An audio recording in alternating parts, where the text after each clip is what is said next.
Hi friends, in the video வந்து நான் அடுத்த ப்ராப்ளம் பத்தி பார்க்குறேன். 9th நேத்து 8th வரைக்கும் பார்த்தோம். இந்த வீடியோல இப்போ 9th பார்க்கலாம். The interest earned on rupees 1500 in 3 years at SI simple interest is rupees 540. அப்போ rate of interest எவ்வளோன்னு கேட்குறாங்க. ஓகேங்களா? அப்போ rate of interest கண்டுபிடிக்கிறதுக்கு வந்து அந்த PNR by 100 SI is equal to PNR by 100ல இருந்து R derive பண்ணுறது எப்படி நான் சொன்ன போன வீடியோல. So SI into 100 divided by P into N. So SI எவ்வளோ கொடுத்துருக்காங்கன்னா 540. So 540 into 100 divided by 1500 into 3 years. ஓகேங்களா? So rate of interest வந்து 12%. Next question பாருங்க. A sum fetches simple interest of rupees 708.75 at rate of 12.5% in 10 years. அப்போ sum எவ்வளோன்னு கேட்டிருக்காங்க. So principal எவ்வளோன்றதை நம்ம first find பண்ணுறோம். அதுக்கு same PNR by 100 SI is equal to அந்த ப்ராப்ளம் வச்சு நம்ம அந்த ஃபார்முலா வச்சு அதாவது 100 into 708.75ன்றது SI divided by 12.5ன்றது ரேட்டு 10 years வந்து N. ஓகேங்களா? ஸோ இது வேல்யூ சப்ஸ்டியூட் பண்ணால் P வந்து 567. ஓகேங்களா? நெக்ஸ்ட் பாருங்க 11th question. The interest rate of bank வந்து 12%. அப்போனா அதுதான் R. A customer deposits rupees 1200 in that bank. அப்போ அது வந்து என்னது P. ஓகேங்களா? in that bank. After how many years will his deposit become 1800 அப்படின்னு சொல்லியிருக்காங்க. ஸோ 1800ன்றது டோட்டல் அமௌண்ட். இப்போ பாருங்க எஸ்ஐ எப்படி கண்டுபிடிக்கிறது? ஓகேங்களா? அது எப்படின்றது நான் ஆல்ரெடி சொல்லியிருக்கேன். இப்போ டோட்டல் அமௌண்ட் ஏலேருந்து பிரின்சிபலை மைனஸ் பண்ணால் எஸ்ஐ கிடச்சிடும். ஸோ 1800 மைனஸ் பிரின்சிபல் வந்து 1200. ஸோ எஸ்ஐ வந்து 600. ஓகேங்களா? So n is equal to 100 into 600. ஓகேங்களா? எஸ்ஐ ஃபைன் பண்ணோம்ல அதிலிருந்து divided by 1200 into 12. So answer வந்து 25 by 6. So அதை நம்ம simplify பண்ணோம்னா 4 1 by 6 years. ஓகேங்களா? ஃபைன். நெக்ஸ்ட் பாருங்க next question. rupees 600 becomes 720 in 4 years when the interest is simple. அப்போ இது simple interest. ஓகேங்களா? if the rate of interest is increased by 2% then what will be total amount ன்னு கேக்குறாங்க. So R வந்து 100 into 120 divided by 600 into 4. ஓகேங்களா? அதுக்கு முன்னாடி 600 எப்படி வந்தது பாருங்க. சிம்பிள் இன்ட்ரெஸ்ட் ஆல்ரெடி நான் சொன்ன மாதிரி அமௌண்ட்ல இருந்து பிரின்சிபலை மைனஸ் பண்ணணும். ஸோ டோட்டல் அமௌண்ட் எவ்வளோங்க? 600 become 720 அப்படின்னு சொல்லும்போது 720ல இருந்து 600 மைனஸ் பண்ணணும்னா R வந்து நம்ம அதில் சப்ஸ்டியூட் பண்ணோடனே R வேல்யூ கண்டுபிடிச்சிடலாம். So from second part of question அப்படின்னா ரேட் ஆஃப் இன்ட்ரெஸ்ட் வந்து இன்க்ரீஸ் பை 2% அப்படின்னு சொல்லும்போது R is equal to 5% சொல்லும்போது கூட ஒரு 2% ஆட் பண்ணால் R வந்து 7% அப்படின்னு நம்ம ஃபைன் பண்ணுறோம்.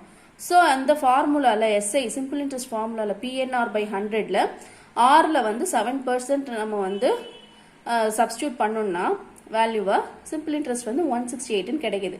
ஸோ அந்த 600 கூட இந்த 168 ஆட் பண்ணோம்னா சிம்பிள் இன்ட்ரெஸ்ட் ஃபைனலாக நமக்கு வந்து 768 தான் வந்து டோட்டல் அமௌண்ட். ஓகேங்களா? நெக்ஸ்ட் பாருங்க.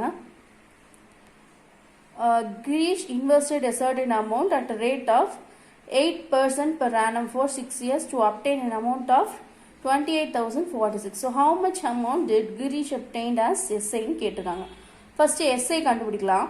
PNR by 100 அதில் இப்போ வந்து P வந்து 18,950 into 6 into 8 rate divided by 100னா SI வந்து 9,096. ஃபர்ஸ்ட் நம்ம பிரின்சிபலை ஃபைன் பண்ணுறோம். ஓகேங்களா? பிரின்சிபல் எப்படின்னா amount is equal to principal plus simple interest. So principal plus simple interest formula என்ன? PNR by 100. So P காமனாக எடுத்துட்டு 1 plus NR by 100. So NR அது என்ன வேல்யூன்னு நம்ம கொஸ்டின்லேருந்து எடுத்து சப்ஸ்டியூட் பண்ணுறோம். ஃபைனலாக அமௌண்ட்டோட எப்படி நம்ம ஃபைன் பண்ணுறோன்னா P of 148 by 100 அப்படின்னு ஃபைன் பண்ணியிருக்கோம். ஸோ 100 வந்து அந்த அமௌண்ட்டு கூட மல்டிப்ளை பண்ணி டிவைடட் பை 148 போட்டோம்னா P கிடச்சிடும். ஓகேங்களா? அப்போது P is equal to 100 into amount எவ்வளோங்க? 28,046 divided by 148. So final P answer வந்து பிரின்சிபல் வந்து 18,950. ஓகேங்களா? ஃபைன். நெக்ஸ்ட் கொஸ்டின் பாருங்க. at what rate of simple interest per annum can an amount of rupees 1553 ஓகேங்களா 0.40 be obtained on principal amount of 8,630 after 3 years ன்னு கேட்டிருக்காங்க. So SIக்கு என்ன formula? PNR by 100. So R is equal to SI into 100 divided by P into N. So ஃபைனலாக எப்படி simplify பண்ணுறோம்? 1553.4 into 100 divided by 8,630 into 3. So ஃபைனலாக ஆருக்கு வந்து 6% fine பண்ணியாச்சு. ஓகேங்களா? நெக்ஸ்ட் கொஸ்டின் பாருங்க. The amount of 5,500 becomes rupees 10,780 after 10 years at SA. What is the rate of இன்ட்ரெஸ்ட்னு கேட்குறாங்க. ஸோ ஆஃப்டர் 10 இயர்ஸ்னா n. ஓகேங்களா? So SA is equal to PNR by 100. So first simple interest first find பண்ணிவிடுவோம். Amount minus principal. So total amount எவ்வளோன்னு சொல்லியிருக்காங்க 10,780. அதுலேருந்து 5,500 minus பண்ணால் 5,280ன்றது சிம்பிள் இன்ட்ரெஸ்ட். ஸோ R% எப்படி கண்டுபிடிக்கிறது? அந்த ஆல்ரெடி நம்ம அதை derive பண்ணிருக்கோம்ல SI into 100 divided by PN. அதில் வேல்யூஸை சப்ஸ்டியூட் பண்ணால் R வந்து 16% கிடைச்சிடும். ஓகேங்களா? நெக்ஸ்ட் பாருங்க. Mrs. Suchi deposits an amount of rupees 24,000 to obtain a simple interest at the rate of 14% per annum for 8 years. What total amount will Mrs. Suchi get at end of 8 years னு சொல்லியிருக்காங்க. So இந்த கொஸ்டின்ல இருந்து பார்த்தீங்கன்னா P வந்து 24,000, rate வந்து 14%, number of years வந்து 8. So SI is equal to PNR by 100 சொன்னோடனே Pயோட வேல்யூவை NR இதோட வேல்யூவை சப்ஸ்டியூட் பண்ணி ஃபைனலாக ஒரு அமௌண்ட் வேல்யூ கிடைக்கும் 26,880. ஸோ இந்த எஸ்ஐயை வந்து பிரின்சிபலோட ஆட் பண்ணால் அதுதான் அமௌண்ட். ஓகேங்களா?